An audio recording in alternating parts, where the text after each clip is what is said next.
lock and load, Allen Powers. It's the Allen Powers Show. Yeah. Where we lock and load. Come on. It's the Allen Powers Show. Yeah. Where we lock and load. Come on. It's the Allen Powers Show. Yeah. Where we lock and load. It's the Allen Powers Show. Yeah. Where we lock and load. Come on. Yeah. Where we lock and load, Allen Powers. It's the Allen Powers Show. Yeah. Where we lock and load. Come on. It's the Allen Powers Show. Yeah. Where we lock and load. Come on. It's the Allen Powers Show. Yeah. Where we lock and load. It's the Allen Powers Show. Yeah. Where we lock and load. Come on. Yeah. Welcome to a special edition of the Allen Powers Show. I got some special guests in the building.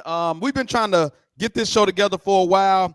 A lot of people have asked me about my playing career back in the high school and baseball and all of this stuff. And now we actually have some witnesses and some people that I played with. And I want to actually reminisce on some old stories and give people some flowers and talk about people we lost, man. So appreciate y'all guys for coming on, man. This is baseball alumni of William A. Wirt High School, Gary, Indiana. Derek Lowe, Herb Smith, Mike Gonzalez, Mike Thomas. We might have some other people jumping on, but thank y'all for jumping on first of all. And then I just want to jump off the show by talking about like just memories and what's like one of the fondest memories you have of playing high school baseball with the coaches that we had. And rest in peace to Joe Gates, and we're gonna get to him. But Vasquez and Moose, and just some of the things that you remember about playing basketball. I go to the doctor first. I stayed one block from you, so we used to go to that baseball field a lot of the times and play. But you were one of the guys I was kind of closer with, even playing baseball. But what's some of the memories you remember playing high school baseball at Wirt? Yeah, honestly, I think for me, the biggest thing was like everybody that we played ball with were people that we grew up with. And so there's no way to like unthread that, if that makes sense. Yeah. So you talk about like Little League baseball all the way up, right? And so I think for me, the biggest thing was just like continued connection and playing with people you know, people you like. Like back in the day, it was Etna versus Miller. Now you're playing with people from Miller and Etna and all that good stuff. So I think for me, the biggest thing was just kind of continuing life with people that you've always liked with. Right. Regardless of all the other stuff. Right. And so that was probably some of the biggest things. And then also the personalities, especially with Coach Gates, but we'll get to that point at another time. But yes. Yeah, that was probably one of the biggest things for me, though. I'm glad that you brought up the personalities, because all of us had different personalities. And Drew, thanks for jumping on, man. He was like one of the young guys. I was the old, he was the young guy. So we're gonna have some overlapping here with the baseball teams, but it's all good. And then we got the vet coming in.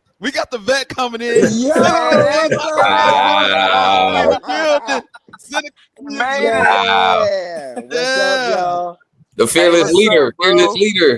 Hey, I was just about to say, me and Mike T, the oldest, went on here that you jumped on. He said, hold my beer. He said, hold my beer. You're not the oldest. I'm the youngest. You know what I'm talking about?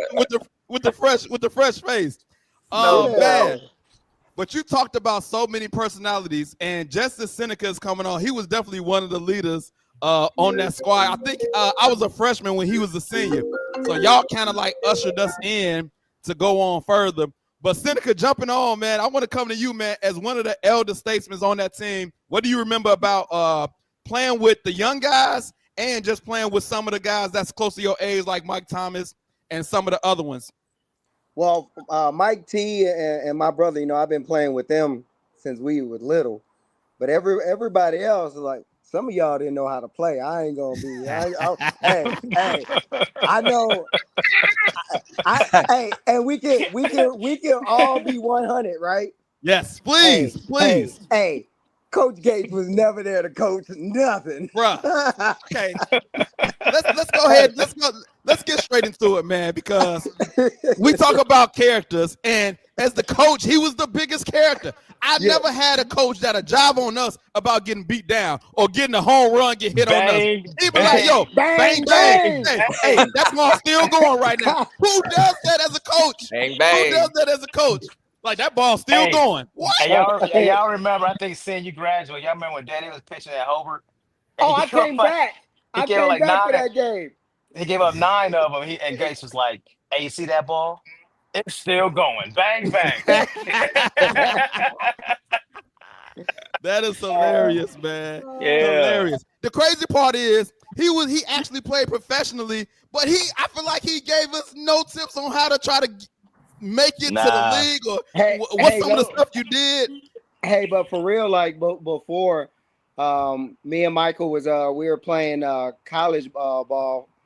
He did give us he did set up like a tryout for me and him for the Railcats. Okay.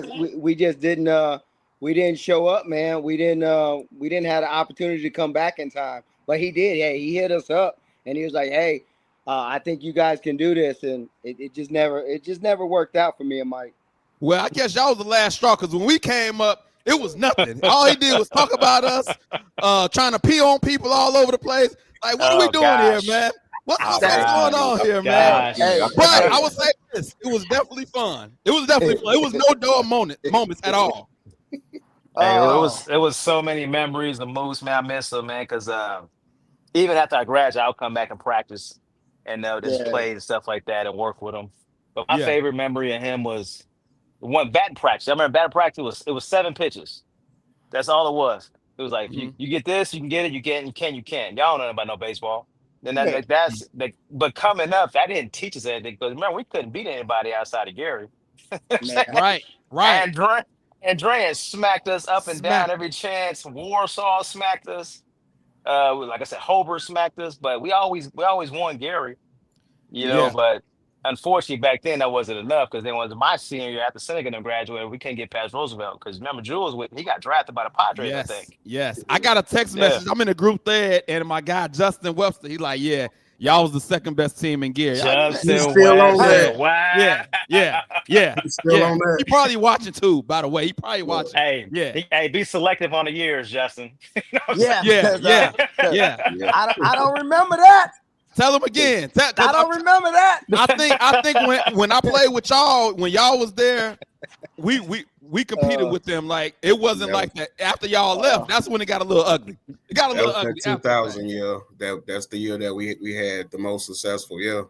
That was your senior year. See? Yep, that's my senior year. Hey man, I ain't gonna hold you after y'all graduate. We just suck in everything. Football. It's in your email, brother. I got Chuck McCown. Hey, I got Chuck McCown on the line. He gonna call me on my phone. Say, brother, I sent it to your email, bro. You gotta log into your email. But hey, I want to get to you, Drew, because you was like the young guy. You the young guy of the crew. What was your experience when you came in and we was the elder statesmen? How was that experience for you? Bro, it was just chaos. I ain't even gonna hold you. It was just practice was wild. You know, I came in with AJ. He was like my best friend. I was Gates' nephew, and I just remember them fights between them two. Like, it'll be the middle of practice. I'm outside fielding. I'm in the right field fielding fly balls, and all of a sudden no more balls coming. I look up and they fighting at home. Like, what up, though? Chuck Wagon is in the building. Chuck Wagon is in the building. He found out how to log in, man. Thank you for following the rules. First of all, I ain't never follow rules. Let's just get that. Let's just get that out there real quick. But you know, I'm not real savvy with technology, man. I'm like 40 now. Like, I'm old. I mean, we old now. Everybody on this is about the same age or a little bit older than you. So we all doing our thing. I'm 32. Hey, DJ, I want to get you in real quick, man. You was a catcher for us. Get an old school little grace. DJ, you can tell me your experience remembering playing for the team, your years coming in. What was your experience like? Yeah, man. Can you hear me? Yes. Okay, cool. So I was kind of shell shocked when I came in, man, just seeing, Bub and Mike, Seneca, like, we grew up together, man. Same street, at the Little League. So shout out to that, man. It's such a Go shame. Pirates. Oh, man. Yeah. Little League is so important, man. I can't stress that enough, man. But we had a really good time playing, man. I just remember with regards to you, Alfred, I think you were a much better pitcher than you realize, man. Like, you know what I mean?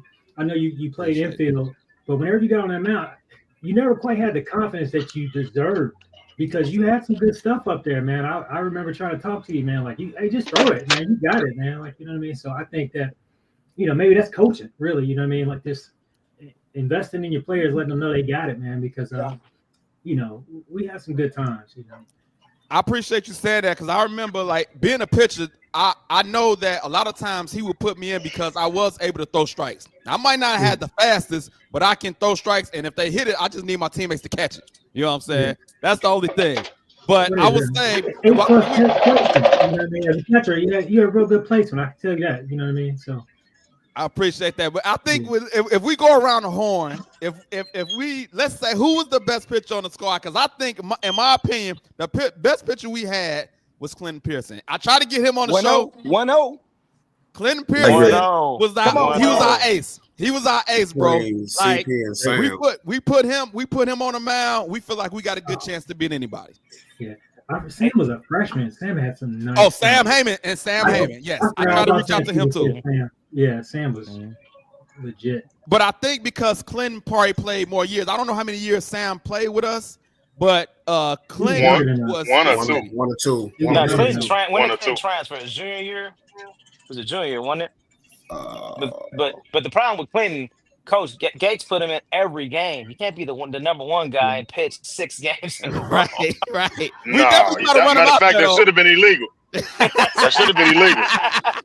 We definitely was breaking all types of rules. Our bodies ain't all the way developed. He pitching every other day. Hey, that's not right, man. Hey, we got a not legal. Checking in. YouTuber says, any dugout rituals you all carried throughout your career? Do y'all remember any dugout rituals we had coming up? Just Mike T snapping on everybody when we were losing. He was fussing at everybody. Hey, I know one of the rituals was trying not to get peed on. We definitely talked about that. We definitely was running for our life. Hey, what Jonathan Ghost in that, man? That's the exact person who got everybody in a situation where it was about to happen. Yeah, hey, man, I forgot about all that. I remember him getting slammed in that bus. Hey, because Brandon came on. Brandon, what was Brandon's last name? Roby. Oh, he was off the chain. Cameron Roby. Cameron Roby. Yeah. Hey, threw that ball and hit him in the head. Yeah, he was off the chain. Didn't he? He ain't quit. He threw that ball and hit him in the head, and then ran in the back of the building and stayed back there with a bat. Like, come on. That was off the chain. I remember that vividly. So we did talk about Gates real quick. I just wanted to give him shout out, Coach Gates. Hey, shout out to him. I gotta take my medicine. I gotta take my medicine. You see I'm sweating. You see I'm sweating right here. Brother, it was never a dull moment, man. So rest in peace to Coach Gates. Yes, sir. Hey, Chuck.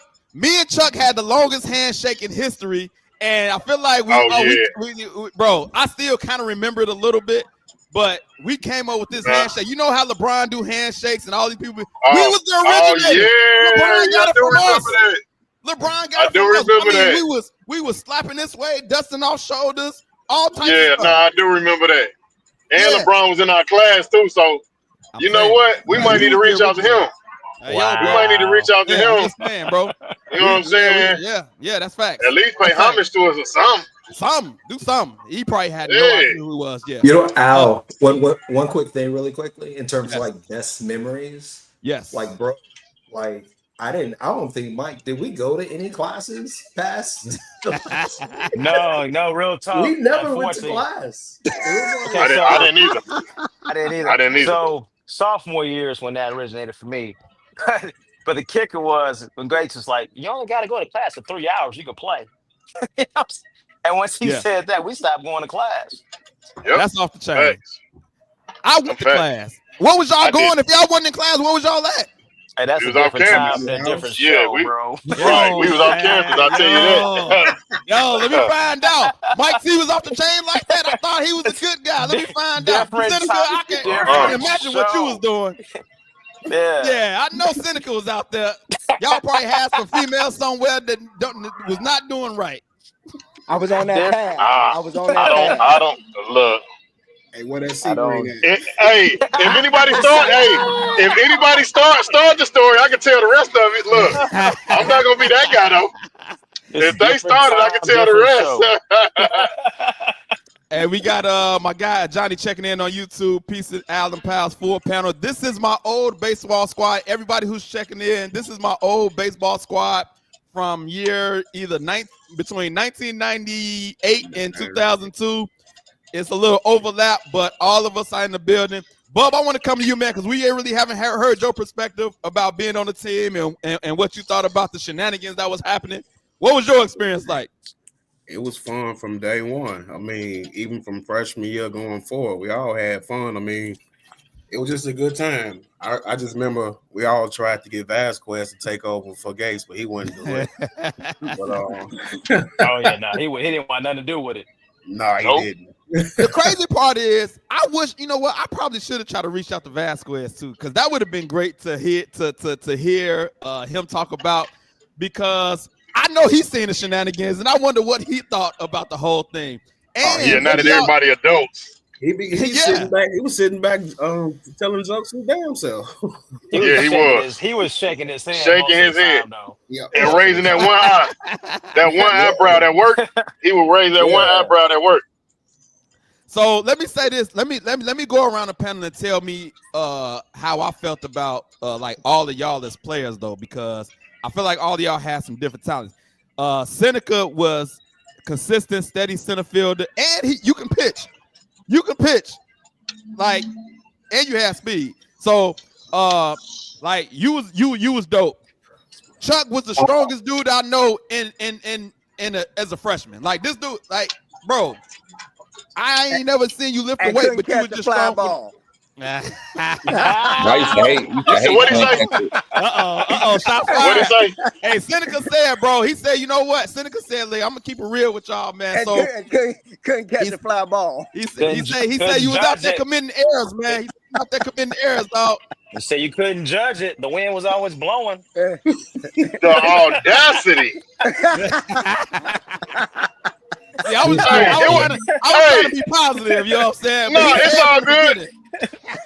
It was cold that night. It was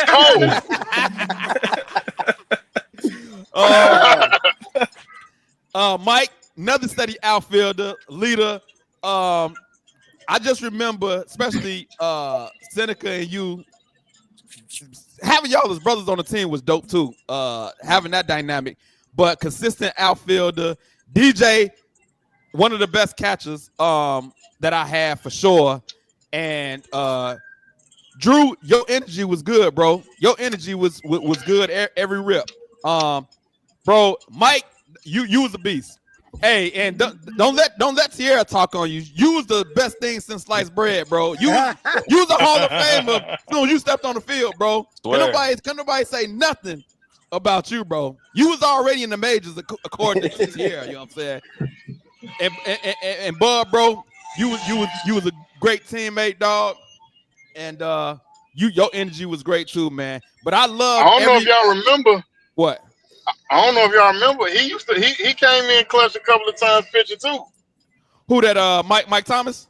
No, Bubba did. Oh, Bub played first. He did. He pitched a few times. He pitched a few times. I'm getting it all confused. I was gonna say I remember him pitching too.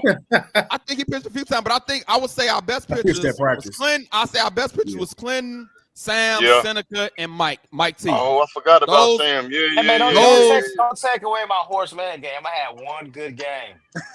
I think everybody had a good game. Horseman game. I was just giving And I slide in on the fifth. If we got a 5-man rotation, I'll be the fifth in the rotation. You know what I'm saying? I'll go Clinton, Sam, Seneca, Mike T, and I ended up on as a fifth starter. You know what I'm saying? You know, But Johnny Homer has some good stuff too. We ain't really talking about Johnny. Oh, what about Homer? You right. You know what? Jonathan Golson was nice too.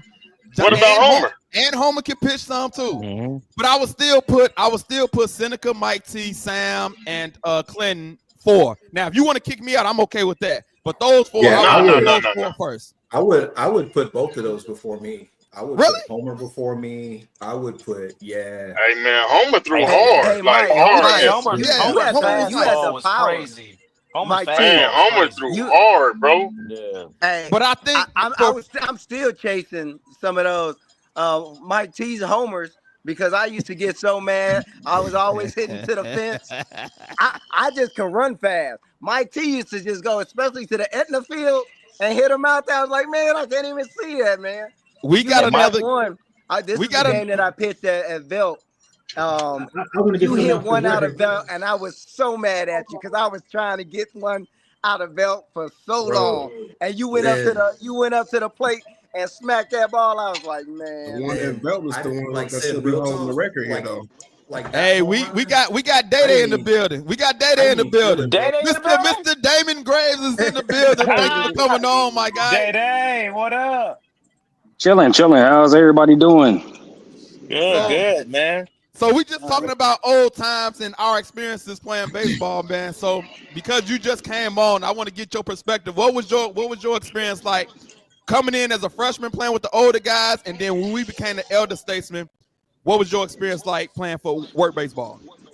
Oh, scary as hell, man. I had to get used to Gates' personality, number one. First of all, like, yo, Gates had no filter. Yeah. At all. Yeah. That's a fact. Yeah. All right. That's a fact. On here, did anybody on here ever get peed on? Like, I know they ain't gonna admit it, but did anybody did y'all see the wiener? Like, did y'all witness? Like, wiener is crazy. That's Jonathan Golson. Jonathan Golson did, I'm sure. Jay Golson, I'm willing to bet 100 to 10 he did. And he saw that and he saw his hands. Oh, that too. Facts. Oh, that too. bro. Big facts. Hey, Day, what's up, boy? We were just talking about that Homer game when he was coaching like bang, bang, the ball's still going. We talking about hey, Damon, we was talking about how Gates was the only coach I ever had that talked about his players getting took deep as a home run. Like that ball still going bang bang and all of this stuff. Like, come on, man. What type of confidence are you giving your players by laughing at them getting took deep? Shit, I tried to be slick. and throw that fork ball up there. They hit my shit across the street and then in the garage. I remember that shit. Oh, bro. Man. Rest in peace.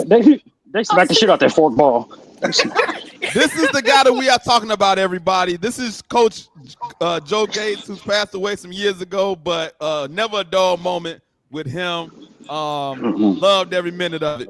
Austin Malone says, P. Did you guys play for R. Kelly? Listen, he was R. Kelly before. Well, it was probably about the same time frame. He R. Kelly before R. Kelly. but Gates peed on guys. Kelly peed on girls. That's the difference. You know what I'm saying? So it wasn't nothing like Kelly was doing. He was just doing it just because he was crazy. That's all that was. Like, yeah. But yeah, that was our life for real, bro. That was our life. That was our baseball career. I want to get to the other guy I want to get some flowers to, though, and that's Homer, man. And I just want y'all to go around and just tell me, one thing that y'all remember about Homer, man, because he was a great catcher. He pitched. He was a great baseball player, football player, great quarterback. But just talk a little bit about him, man, and what y'all remember about Homer. Man, for me, bro, man, I Homer and Brandon was like big cousins to me. They just felt like family. I really looked up to Homer. Like I just really, cause he was good at everything, just good at everything. Like y'all said, football, he could hoop, you know, baseball, obviously, swim. He was the best swimmer. I was on the swim team. He was the best swimmer. And just man, I just mad love for Homer, man. I just remember him being one of them great athletes, man. Mike, you know, just cats you looked up to at high school, like, dang, bro, like these cats is out here doing it, bro. Like I gotta step my game up, you know what I'm saying? But yeah, man, number love for Homer, bro. That's what's up, man. That's good. And you ain't lying, bro. He was a great athlete, and he was a great athlete and had some weight on him. He wasn't like a skinny guy. This dude had some weight on it and was doing everything. Like the swimming like a fish. Yeah. But go ahead, Herb. I'll shoot it to you, man. I'm gonna go across the board. Herb, what you remember about Homer? Man, it's the same thing like Drew said. I mean, Homer was that dude. I mean, he was the jock. I mean, the cool guy. Everybody gravitated around him. Yeah. I mean, it's kind of sucks that he ain't here with us no more. You know, I mean, that was shocking. Yeah. You know, he went to the funeral. When you talk about cool, Eddie was a pretty boy. Like I'm gonna put his picture up. Like he had the women too. He had the women. He was athletic and he had the women. Like he had it all. The boy was winning, man. The boy was winning. But Mike T, what you remember, bro? Yeah, to your point, man, he had a $1 million smile. Yeah. I mean, and just genuinely just a good human being. Yeah. Period. I just remember him just being a good person, just even kill, you know, not really up and down, just kind of go about his business. Like life is going to go on, right? Like we're going to get by this. Just a beautiful spirit, $1 million smile, great dude, quite honestly. Yeah. And again, like when you lose people like that, you know what I mean? It's just kind of like, man, you know, like it's like, really? But great ball player and contributed a lot to our team and to the success of just all sports. And Drew, to your point, he could golf. Right? Like he was doing everything. So just all around athlete, just a really good dude, human being, period. Mike G, what you got? Hey, but don't forget, he got a scholarship to Bowling Green as a quarterback. Oh, facts. Don't forget about that. Facts. But I look at Homer a little bit different because my age, so I was with Seneca, and then then I was a guy, and then Day and everybody was behind me. So me and Homer got real close, coming over, playing basketball, and back then PlayStation, GoldenEye on a Nintendo, whatever. But I'm be honest with you guys. I think about a lot of you guys a lot, and I think about this moment a lot. We were playing Roosevelt, top of the fifth. We were down, whatever. He was on the bench, upset, and it's a true story. I went up to him. I looked in front of him, looked in his eyes, and said, "Man, you got this. We got the game." And we ended up losing the game, but I said, "But you got it." Kissed him on his. I guess kissed him on his forehead. And he looked at me, and he went up to hit a triple. We ended up losing the game. I don't forget the score. I know we lost it. But because he gave me a hug after the game, I think about that moment a lot. So a lot of you guys don't realize how much impact this period. I mean, we're all in our late 30s, early 40s. This period of my lifeline, it's like my satellite years. So I think about that type of stuff a lot. And like Homer was a dude. And at one point, we was going after the same check. I was gonna keep it a buck. We was going after the same check. And that's funny. He asked me to step back, and I said, out of respect, you know. But yeah, I love me some Homer, man. That sounds like a Homer story. DJ, you was the I would say like the backup catcher or the second catcher behind Homer. But what was your experience with Homer? Man, I swam with Homer 4 years. I played football with him, baseball, obviously. I worked with him too. Every summer we lifeguarded at the beach. So I spent a lot of time with him, man. And one thing about Homer, he was definitely a charmer, man. My mom, growing up, my mom didn't like none of y'all. She didn't like nobody. Homer knocked on the door, though. Hey, how's it going, Miss Brown? He's a smooth talker. You know, he spent a night. He eating dinner, like, you know, he one of the kids all of a sudden. I think that was his personality. But I remember when he was fat. You know what I mean? We don't talk about that.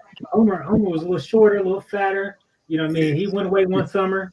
He came back. He was a little bit taller, a little bit skinnier. Had a little accent. He went. I think he went down south to stay with his cousin. And that's where he picked up his swag at. He came back all of a sudden. He had a little twang in his voice. He was like, "What's going on?" You know what I mean? Think he was cool or whatever, I but- do remember that. Yes, I do too. And that's a Yeah. good Remember imitation that, of his man. voice. That's a Like, great what's going imitation on, of his buddy? voice. What's going on, buddy? He always called people buddy because he got a little taller, but man, That's I love hilarious. Homer, man. Just That's good excellent stuff dude, right man. there. That's Yeah. good stuff. Seneca, man, what do you remember about Homer? So I got a whole different perspective of Homer outside of you guys because I didn't have the blow up years. I had the developmental years with him when he was still behind, OT and JJ and everything in football. He was always willing to do the extra work, but he wasn't given the opportunity to really shine. So I seen the hard work that he put in on and off the field on all the sports that he played. Wow.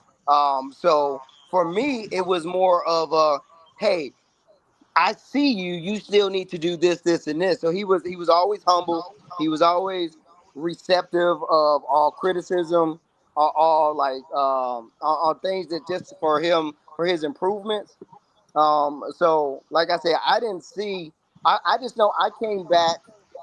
I want to say either my freshman or sophomore year in college, and he was like a foot taller. He was like slimmed out and everything like that to the point where I almost didn't recognize him.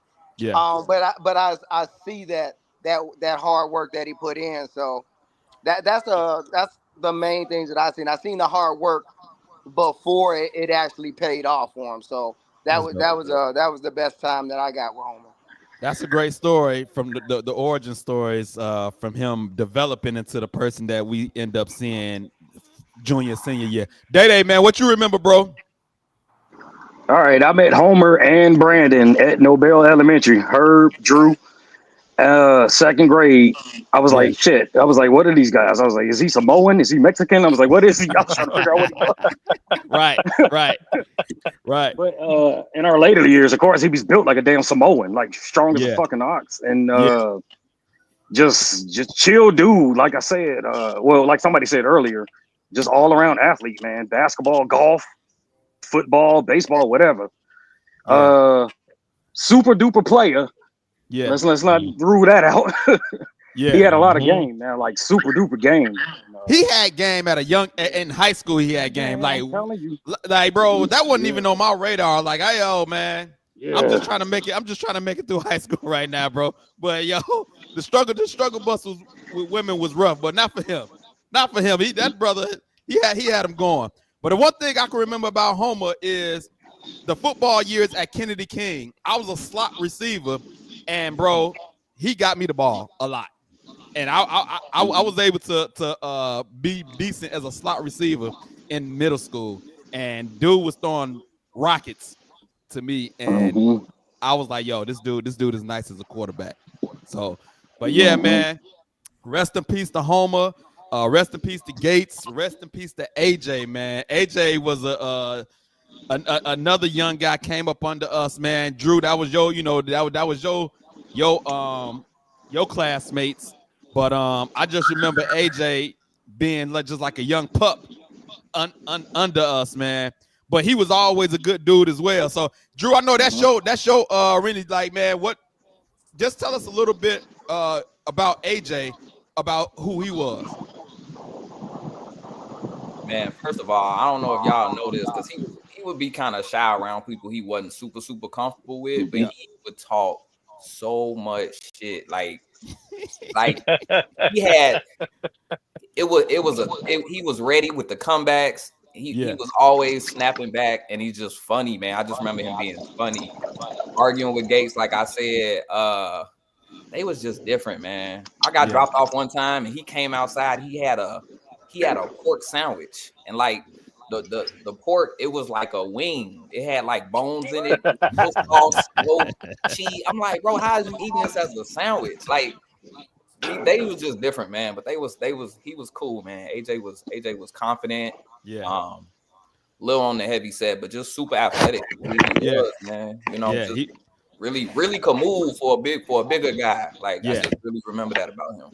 That's what's up, man. I think AJ was a freshman when I was a senior, or probably sophomore. so. I think so. It'll have been a sophomore. sophomore. But I can tell you this much about AJ. Yeah. Because he was a real quiet, reserved. Yeah. Two things about him. I did see him with a pork chop sandwich one time with some barbecue sauce. Oh yeah, barbecue that time. But his eyes, man. Yeah. He had those eyes and everything. And I used to tell him, I said, bro, with those eyes, man, you can get anything you want. I said, you just gotta learn how. Well, he had like some. I forgot. He had like green eyes or something. Hazel eyes. It was weird, man. Yeah. And like, I remember from a freshman to a sophomore year, like he was pudgy, and he started losing the weight because of sports. Yeah. And I remember I said, man, don't let Gates take you down, man. And he was like, man, fuck him. He used to give him grief because that was his nephew, man. That was his nephew. But they resembled each other a little bit too, though. They did. But yeah, AJ was a cool dude, man. That's what's up. That's what's up, man. Listen, I'm going to do a little bit of my regular show, and I didn't prep y'all for this, but I still want some hot takes from y'all. I got some sports stories I want to get to real quick because there's a lot going on. So I'm gonna get to it. First of all, rest in peace to Ryne Sandberg, man. He passed away from cancer, man. I know, like, I saw the tail end of his career, but I know he was a Cubs legend. But I know a few of y'all like followed him as a baseball player. So just y'all thoughts about him passing and him as a Cub in his career. Mike, Mike T, I know you mess with Ryne Sandberg, man, but when you got that news, man, what was your thoughts?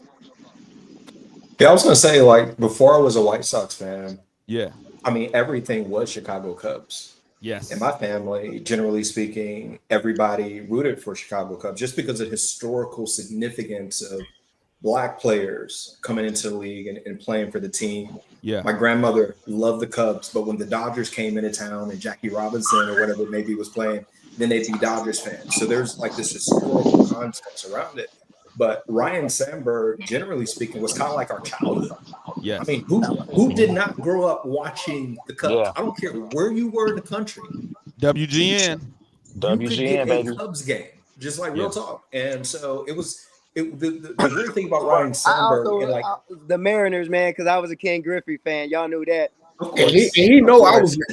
And Mike T is my cousin, and he know I ain't never been no Cubs fan. I'm always. We know, Bub. That was a great way for you to get started. Hey, stay on track. Mike has some smoke going. Come on. I know, right? So I was going to just say, like, with Sandberg, in terms of like my earliest memories. Yeah.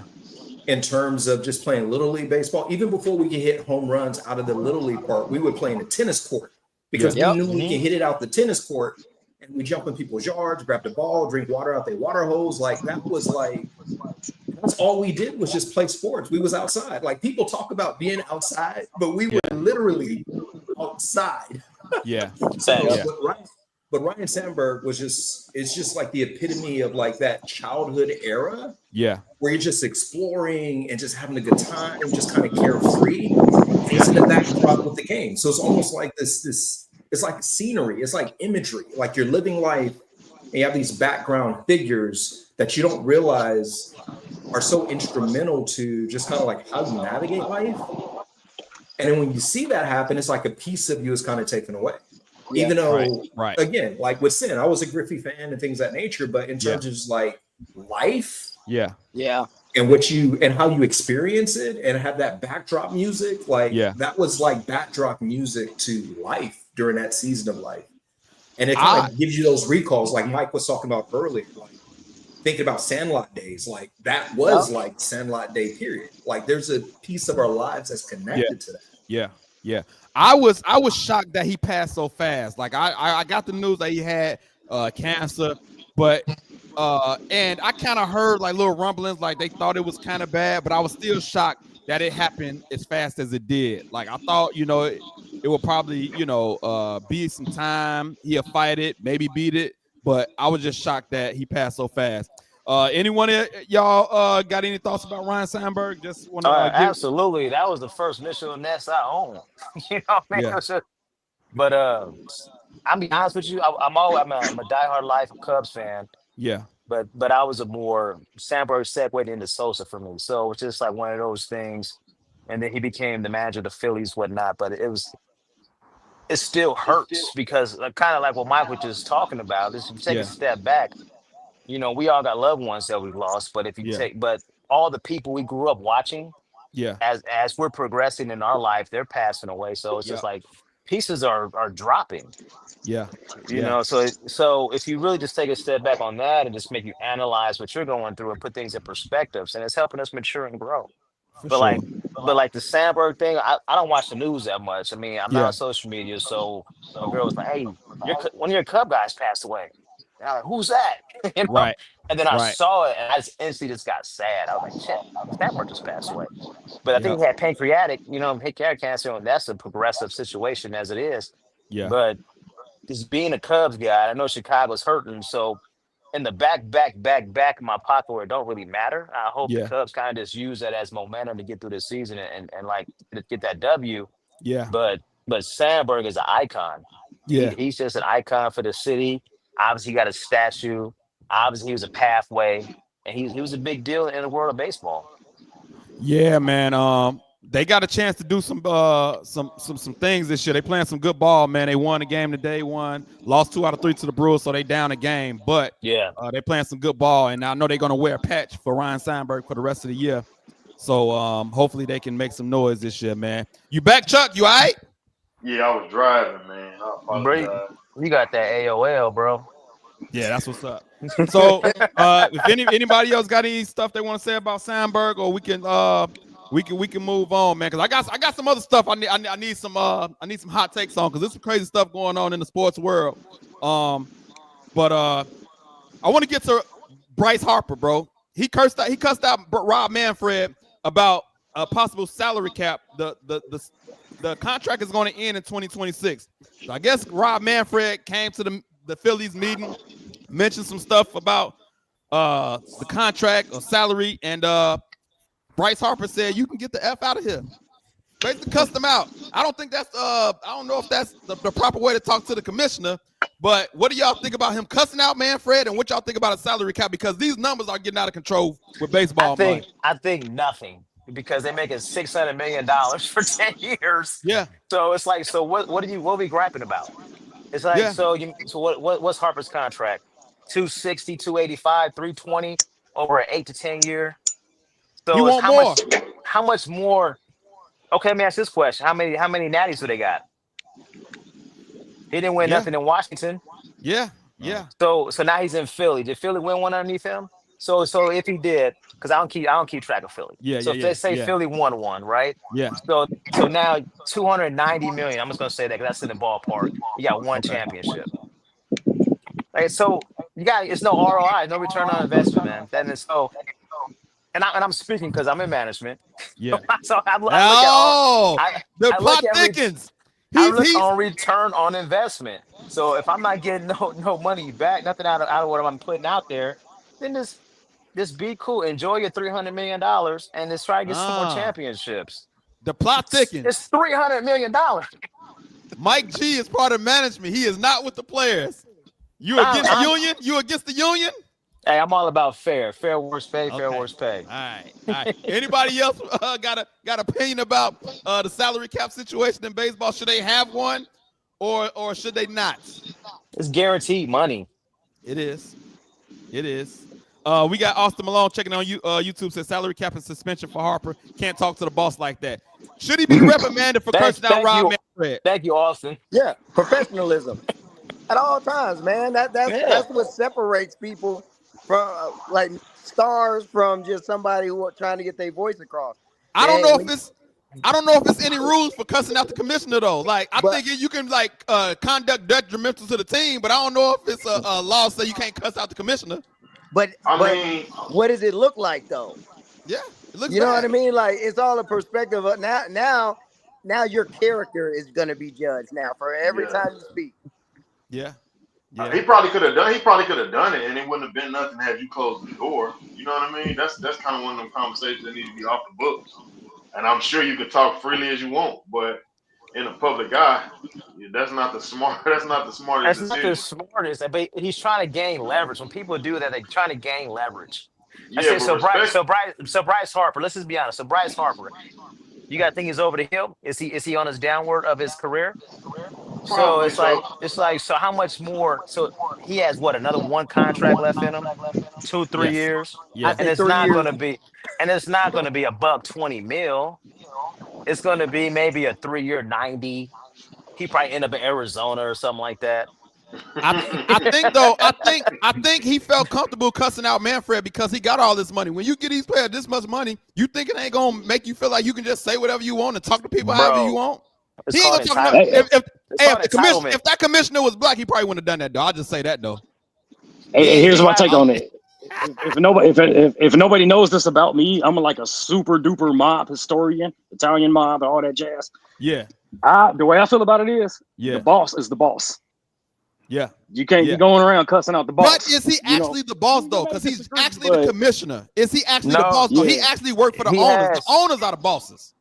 Yeah, but true that. He could do things to the organization to put them in a handicapped position. He's a person that makes decisions though. Yeah. Like directly. Not indirectly, but directly. Hey, he can come up with a new rule like no cussing out the commissioner. Now he can make that rule. The Bryce Harper rule. The Bryce Harper rule. He can definitely do that. Hey man, as much as I like Bryce Harper, man, it's one of those situations. You're making buku money, man. It's just like just sit back and just worry about some championships and everything else. I mean, even if it wasn't, I'm kind of like Mike. Even if it wasn't 320, if it was 20 million, you getting paid. You still in the 1%, like. Yeah. You know what I mean? I gotta chime in. Okay. I'm so for the salary cap, I'm all for it as long as it's pegged to revenue that's coming into the league. Okay. So ultimately, what's happening is that it's a cap based on a percentage of revenue that's coming into the league. So if revenue scales up, the cap scales up appropriately, so that it doesn't become a situation where, based on a collective bargaining agreement, y'all are capped here, but this new revenue stream just came in and owners are now outpacing in a significant way. Yeah. And players don't have opportunity to get equity or anything in it if they, build it like Sin, you were talking about Ken Griffey. Yeah. Do they not talk about Safeco as the house that Ken Griffey Jr. built?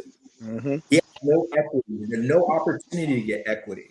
In the Seattle Mariners during his playing days because there was no avenue for that. But yet he's the one who was drawing people to the stands and generating revenue, and the revenue that's transpiring once people leave, that they want to hang out and be around the stadium, all that good stuff. So if they do it, it needs to be pegged within a reasonable range of any type of revenue that's coming in to the league, so that there isn't just this outpacing of how much owners are making now relative to where players are capped. They're going to use the letter of the CBA, collective bargaining agreement, against them. Yeah. If they ask for more money, it's kind of like, no, we're going to have to wait. Y'all agreed to this. Mike, this is where I disagree. You're talking about economics. Management coming back. Here come management point. Go ahead. Economic welfare around the stadium. All I'm saying is, what you just made, that means, for your example, Ken Griffey, in my opinion, he had a bad agent. That should have been negotiated as far as equity, as far as ownership. But back then, they weren't thinking about that stuff. Yeah, because Shador just done it. Yeah, so Shador's, that's a whole nother conversation. His contract is different. But it's like, I don't know, 2000s. That's when they started talking about ownership part of the contract. And then when they started talking about it, people were like, hey, that's crazy. You're not X, Y, and Z, 1, 2, 3. But no, like that's residual. That's how you make your money based off the longevity of the situation. I like the dynamic that we have here. We got Mike T on the side of the players. We got Mike G on the side of the owners, and I like this. I like it. It sounds like Mike T needs to work for the Players Association, and he needs to be on the commission. Already, somebody call this brother up, man. Sign him up, man. Players Association. Dr. Michael Thomas, put him on the roster. Austin Malone says he's the boss of the owners. I don't think that's accurate. Rob Manfred works for the owners. They hired him to work for him, and that's how that goes. I want to get to some more news though. Shannon Sharpe got fired by ESPN. He thought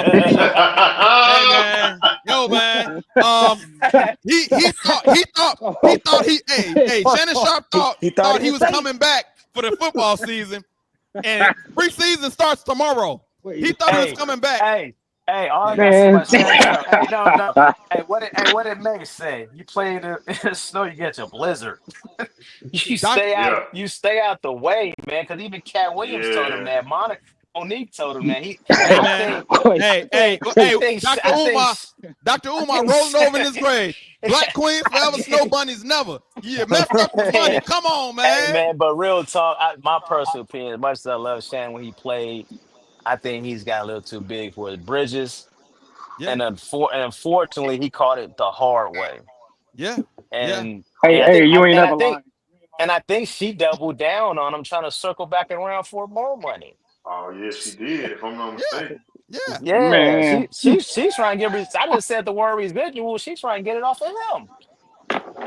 Yeah. She said she retiring after this. She got the bread. She got the bread. Yeah. Bro, you in your 50s and you messing with a 19-year-old OnlyFans. Come on, man. What we doing here, man? Like I know. Mike, she negotiating her contract like Harper. Where? she need that cap. She needs that. What you got to say about that, Mike? Player association, right? I'll say this though. He was smart with starting his own platform so he can still stay active and get his money. Yeah. But he was just about to come up on $100 million for a podcast deal, and then this come out. Man, that's messed up, man. Yeah, it's messed up. But I thought ESPN was going to actually keep him because when you you got such big a platform, it's like because of those numbers. Normally, it's like okay, we'll work with you because you bringing in so much ratings and all of that stuff. But no, he didn't last. I was shocked. He didn't last. Shannon's a hot mess, man. I think under different circumstances though, or let's say if it was a different individual, read between the lines, but it may have still flown. It may have still flown. You know what I mean? You go ahead and say it. What do you mean read between the lines? Because he's black? I mean, I think that's what it is. And honestly, he became a liability. Right, and they want to crucify him to make anybody else that come behind him make sure we don't do that. We don't do that. Because that's I hate to say it, man. As much as I stand where I stand, I mean, corporate America, that's how they look at it. So not only you're a minority, but now you became a liability. So we got to cut our losses. And low-key, he probably got a big payout that nobody knows about. I'm sure. You saying from ESPN?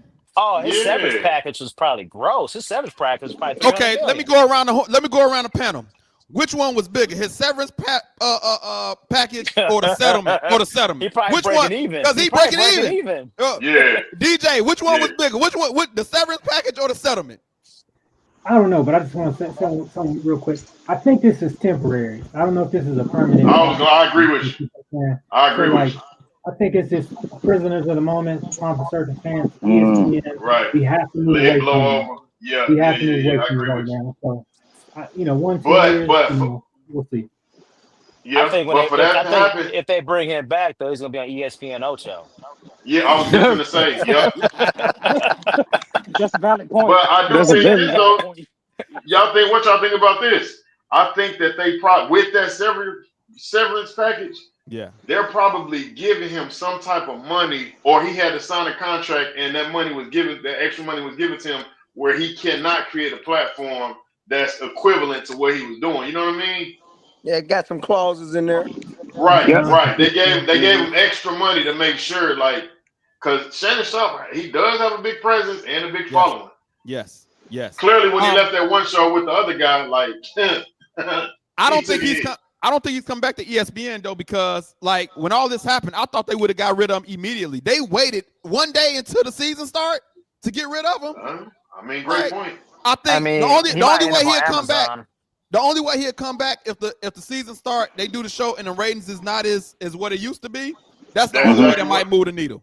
I think that's what DJ was kind of hitting at. Yeah. I mean, not this year. It won't be this year or next year. It probably won't next year either. But yeah. Drew, you got anything to say about Shannon Sharpe, man? What you got to say about Shannon Sharpe, man? He messed up the money. Man, I was gonna say, I thought I seen a report that said that the girl like recanted the accusation, and they said it was consensual or something like that. So I'm confused as to why he has to pay when she basically lied. So like now this man's career is in jeopardy. I mean, he fortunate enough to have some other ways to generate income, but still, you lost your job over this. So I mean, I didn't know. Is that what happened, or I don't understand the law? Like, I'm confused. I wish I was able to bring my lawyer on, but from what I understand, I don't think she recanted at all. Like even the lawyer that she got, the Shannon was like, "Yo, all he do is come after black men." They tried to come after Jay-Z, it didn't work. But when you got recordings, and I don't know if y'all heard the recordings, like it was some stuff in there that it might not have been. You can't tell that he meant it, but the fact that he said it was like enough. You know what I'm saying? Like he was talking about choking us or some crazy stuff, but that can just be freaky deaky stuff in the bedroom. You know what I'm saying? Who knows? But I heard it was like that. But bondage stuff. Yeah, you can't play around with the words, man. With a white woman, you can't do it. You cannot do it.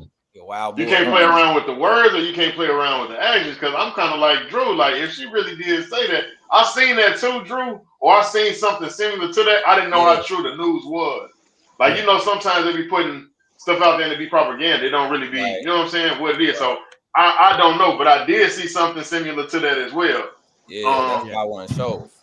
However, again though, Shannon Sharpe, man, if you gonna do, because here's the thing. Clearly, we done had other people that are popular figures that did similar things. Like, Elvis married a white woman.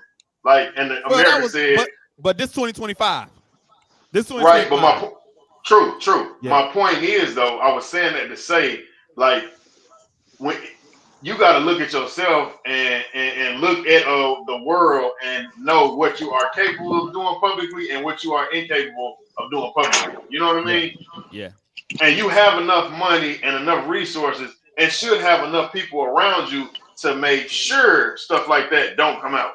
Right. Okay, let me ask you this. Let me ask you this based off of that. Because I'm a my rabbit hole went down. So based off of that, since he was getting to the point he was getting, and we all know it was going fast and going elevating. Yeah. Okay. They claim Bill Cosby got thrown in jail. He's trying to buy NBC. Yeah. Was it intentional? Was it intentional? Are you saying? So based off of that, is that a segue to all the? Listen. That's the way my mind works. So I think Shannon Sharpe, and hear me out here. I might be way off my rocker. You might be right on top of the. You might be right on top of the nail. I got to put a disclaimer out there. You know what I'm saying? But I think, in the long roundabout way, what DJ was saying, he might be trying to buy ESPN here next 5 or 10 years, or Fox Sports. Well, I mean, you never know. We know he was coming up on $100 million contract. Yeah, but the contract is a way to get your feet in the door. Right. That's all that is. Right. And then he was blowing up. And then the negotiation and the leverages changes, and then the ratings come, and it's like you never really know. But every time we get in a position to do something big, that's a fact. Yeah. You know what I'm saying? Something comes down. All right. Yeah. I got. Allow me to interject real quick. Go ahead. Who mentioned Dr. Umar earlier? Was that you, Al? I did. That's me. That's my guy. I lie. Okay. Hey, he entertained me every time. That's your man. Who you telling? He asking for money right now? He is, bro. Go ahead, Dave. My bad. All I'm gonna say, 2 words. Snow Bunny. Think about it. Snow Bunny crisis. Snow Bunny crisis. Hey, Snow Bunny crisis. That's all I mean, but I think that's always prevalent. Over the cookies. Yeah, that's always prevalent though. Over the cookies. I'm just saying. Yep. Nah, that's a fact. I got 2 more stories I got to get to before we get up out of here, because we just about at our time. I appreciate y'all hanging out, having some fun for about an hour. But dude just got released in the NFL, and they said he kissed his teammate on the forehead. You know what I'm saying? That's Mike G. Yo, man. You did do that. You did, Mike G. You did. Homer, I own it. I own it, but I ain't make it professional. You know what's crazy about this story? I've seen other videos of this guy in college doing splits and kissing other people Yeah. And they were just like, so what's going on in the locker room with this guy? That's why I started laughing, man. He might be from Fort Wayne. You know they be twerking and doing all that other stuff too. He might be from Fort Wayne. So look, the story is he got released because he got an injury and they didn't like his approach to the rehab. But then this story came out and then it made more sense because, bro, he just signed a new contract like last year. So it makes sense. Like, yo, I know we're in 2025, but guys still, they said the teammate was uncomfortable. Like, bro kissed him on the forehead. He was uncomfortable. DJ, you play football. How you feel about, do you think it was right that he was able to get released for that? Listen, man, it's so many different elements going on. Like, you know what I mean? Listen, man. I heard that somebody, right? Oh my God. He kissed somebody and they went to HR. You know what I'm saying? So their hands was tied. It was like, oh, we got to do something. It's an HR complaint at that point. You know what I mean? So like the way they released him was they tried to say, oh, he didn't rehab correctly. But that's just the smoke and mirrors. That's the legality of how we can release you. You know right. Because if that was Lamar Jackson, you're not going to release him. At all. No, we don't say nothing. I think at the end of the day, he didn't have the locker room. You see what I'm saying? Right. The locker room was like, he got to go. And he ain't had no leverage. Yeah, exactly. And then so they voided $35 million of his guaranteed contract. Now he asked the union to file a grievance. Mike G, union representation. What you gonna do for him? I kissed somebody on the forehead that released him. Hey man, it's all about the union code book. Because I just read a union code book the other day. It's about the section and the sub articles. Is that I meant to go to Mike T because he was for the union. You against the union. I know you meant to go to Mike T. Y'all speaking that. I said Mike G on accident. You be getting us confused our whole lives. I meant to say doctor anyway. I'm supposed to call him doctor anyway. What's in the book's in the book. Yeah. You're right. What's in the book's in the book. But he gonna file that grievance. Bub, you got any opinion about this story? It's wild, man.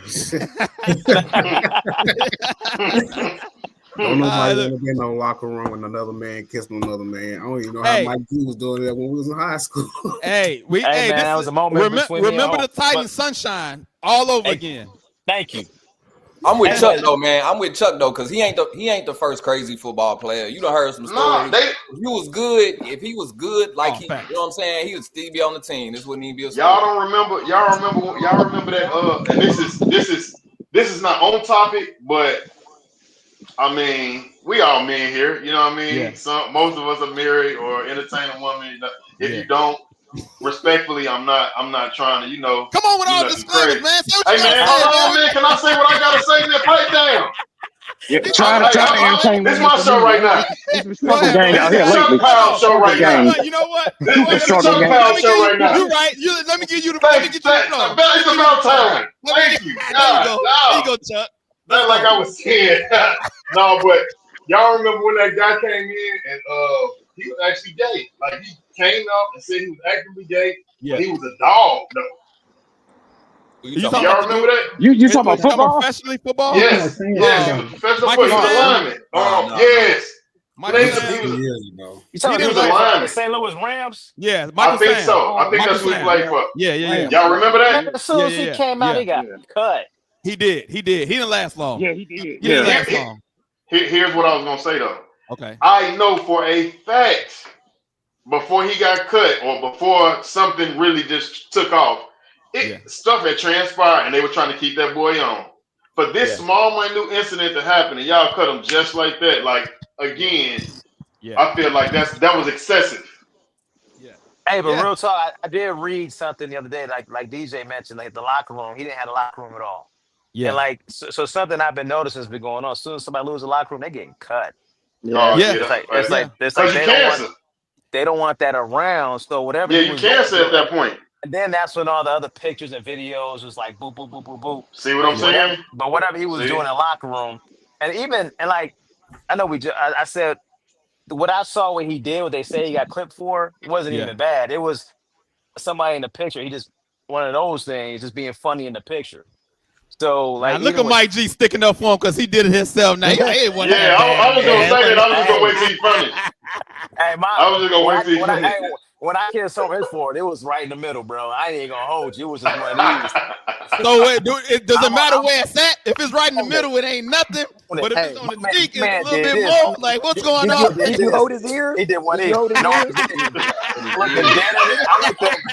looked him dead in his eye, and I said, "We got this, bro." Like, was it a pet or was it like? That boy said that he grabbed his ears, man. Did you count 3 seconds? It was one of these. I'm gonna own that moment because that was a good moment. I appreciate your honesty, man. You a man's man. Like, look, man, I did it. So what? I know who I am. That was my homie, man. I love that dude. All right. Hey, so you gonna be on video next? On Al Powell show? This is nigga. This the 90s. I'm talking about Al Powell. I'm talking about Al Powell. What up, bro? He gonna be on the golf course, and that's how you gonna congratulate. Hey, man, I don't play golf, man. If anything, I fix the drinks on the course. I'm talking about Alfred while he's trying to campaign. Man, I'm proud of you. I'm happy. Yeah. 9-20-25, Al Powell. 9-20-25. Hey, man. Crystal Howell on Facebook said this has been very entertaining. So I appreciate y'all entertaining the folks. You know what I'm saying? They're getting entertained. This is a great panel. Last story I got for y'all, man. Hey, Luka Doncic done lost some weight. He's done. Like he couldn't get it right. He couldn't get it right in Dallas. He done lost some weight. He got some new pictures popping off. Everybody like, yo, he gonna be a monster now. This is the new Luka Doncic. This is the new Luka. Go ahead, Damon. What you think? Dave. No. Okay, I'm gonna tell you why. Now Luka got some skill. All right. Yes. All right. Lazy. Lazy. Lazy. That's all I'm gonna say. Lazy right here, he got some skill. Yeah, well, he might not look lazy, but the heart. Let's change it. Heart. Okay. Yeah. Okay. I'm like that. He don't play nothing. Yeah. He his game is very, very, very similar to Paul Pierce. Okay. Yeah. Paul Pierce was fluky as hell, but Paul Pierce had that heart, that drive. Yeah. Paul Pierce is a competitor. Luka, not so much. He like, all right, I'm here. I got the status. Yeah, I got the glitz and glamour. And then he gonna whine too. To me, the heart ain't there. That's a good point. Just saying. That's a good point. At the end of the day, he got some skill now, but at the end of the day, look at the roster. If he's dropping 35, 45 points, other ones don't even pick have up the to. defense. He don't even have to play that hard. And the Lakers always gonna be able to run. Lakers with the Lakers, you're right. Run this. With the Lakers, you're right. With the Lakers, can we? Go ahead. Oh, go ahead, Mike. I'm sorry. No, I was going to say they may not be 1 through 4, but they'll be 4 through 8. And once you get in the playoffs, it's 0-0. It don't matter where you fall. Yeah, facts. Well, yeah, they usually fall in number 5 so they can play the number 3 or number 4. Number 4, because they don't want that smoke with the 1, 2, or 3. Yeah, they don't want to get put out in the first round. Drew, are you believing in Luka? Are you a believer in Luka, Drew? Nah, he don't play defense for that. I can't get past that. Yeah, I need. He's definitely a turnstile. Yeah, I seen a rookie from Chicago, Buzelis, put him in a spin cycle and dunk on him. I said, put him in a spin cycle quick. That was his best game ever, though. That's true too. Doctor, what you got? Yeah, I was just going to say, if for LeBron's legacy purposes, here we go. Luka losing weight transforms his game where he does give more effort, because if you're winded because you just not in shape, you're not going to have that heart, and you're just going to be like, all right, I'm an offensive player. So if his mindset changes, because he's in better shape, and he contributes to the Lakers making a serious run, and potentially winning the chip, and that's all because of LeBron helping him. Like, that's just going to add to the LeBron lore, like the LeBron effect. And I don't think LeBron had anything to do with that, though. I think that them losing changed his mind frame because he thought it was. I think it's LeBron. I think it's. Hold on, we got some stories that's coming out. We got some stories that coming out recently with Jeff Teague. Allegedly saying LeBron was on steroids. I mean, he walked it back. But we know, LeBron got he spent over $1 million on his body. He got $2 million on his body. Man, that's chump change. I'm just saying, man. Did he? And I ain't never seen steroids that cost $2 million. Hey, 2 things to that. LeBron said that's a myth. He don't spend that much money on his body. He said I'm natty, bro. I'm natty. Spend about 100. But I'm gonna keep it a buck. I don't think Luka even cares that much what LeBron got to say. Yeah, That's what I was saying. That's what I was saying about the his hurt. mind frame. I think Luka is like, I'm a scorer. I've been playing professional basketball since 13. Right. I'm gonna get what I get. And if I'm gonna win in that, it's gonna be with the Lake Show because the Lake Show are proven winners. Okay, so granted, the team just sold to somebody else. It's the same chemistry. So the next 2 or 3 years, for whatever LeBron got left, I can see Lakers picking up 1 or 2 more assets, and they probably just make a deep run in playoffs. Because Golden State's done. Houston ain't gonna do nothing. The Clippers. Wait! You don't like the Kevin Durant? You don't like the Kevin Durant move? The Kevin Durant ain't gonna do nothing. Hey man, I'm gonna say this. I never was a Kevin Durant fan. Okay. Stop it. Agree. Facts. Stop it. Houston, y'all. Okay. I never was a Durant fan. They was the number 2 seed last year. They were number 2 seed without him last year. I'm an NBA guy. I've been watching Durant since Texas. Okay. I don't think he had whatever he had. I think when they had the opportunity, it was in Oklahoma. And then they can't stop him. And then from that, who can't stop who? Durant? Yeah. He did stop. So hey, so I'm scoring 55 points, we still lose. What about Houston being a number 2 seed without him and they adding him? I think Durant slows them down. Okay. Houston's a run and gun team. That was they their can't formula. shoot. That's why they need Durant. They can't shoot. But okay, so slowing it up for Durant to get his position or his spots, that slows down the momentum. Okay. So I think that You still think it's that same team though, Mike? I think that's their game plan. I think they'll figure out in the first 20 games they'll have to pivot. Oh yeah, I don't think that's their game plan. I think losing Green, granted, Green was trying to be more of a facilitator and a manager opposed to a legit scorer than what he is. But I think Durant's like, I need to get my 30 or 40. These are my spots. I need to get this, and this. And if he doesn't get it, Durant can't run he can't run the gun no more, man. He's our age. Herb, I'm giving you the last word with Luka and the Lakers. Are you a believer in shape Luka? Yes or no? Yes. Okay. Because I'm a forever Laker fan, so I'm gonna go with the Here we go. Here we go. All right. Well, we got the real answer right there. Hey, real quick though. Yeah. Let me ask Herb. Be honest. Do you think it's time for LeBron to go ahead and step out the way? Yes. Agree. What Gotcha. does that mean? That's all I gotta say. Let me read Derek's comment in a private chat real quick. He said, I think the Lakers can win the championship. I think Aiden is more of a factor than the in-shape Luka. And you know what you're going to get with LeBron and Luka. DeAndre Aiden is the big question mark. You don't know what you're going to get. We're going to see if you're going to get motivated with DeAndre Aiden. We're going to see. So all right, fellas, I gotta jump off. The storm is coming, but hey, I appreciate you, Sid. Every last one of you guys. Love you guys. Hey, it was good seeing you, I bro. love you too, bro. I'll talk to you later. All right, son. So look, we are about to close the show out, but I do like to do a scripture of a day. I got in my word a little bit, and I try to give a scripture every show.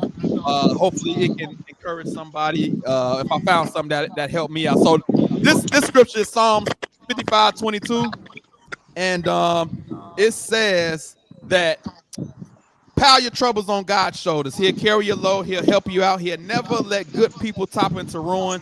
But you, God, will throw others into a muddy bog, cut the lifespan of assassins and traitors in half, and I trust in you. I just want to focus on pile your troubles on God's shoulders. He'll carry your load. Because I know everybody go through stuff, man, and especially as men, we always try to figure stuff out on our own. But this scripture is like, yo, he's the creator. He knows everything, man. Put all the burdens. Other versions said, cast your burdens on the Lord. So whatever version you want to look, this one said cast your cares, whether it's cares, burdens, or your troubles. Pile all of it on God. Let him handle it, man. As men, we try to do everything, but this scripture says put it on God, man. So that's the scripture of the day, man. Hopefully that encourages y'all. It did something for me. I appreciate all y'all brothers for coming on here doing this, man. It's been a long time coming, man. And hopefully I get a chance to see y'all in the future, man. You know it. Hey, take care, everybody. Good to see everybody, man. All right, good to see everybody. Yeah. This is the Allen Pals, and we'll see y'all next week. We out. We lock and load, Allen Pals.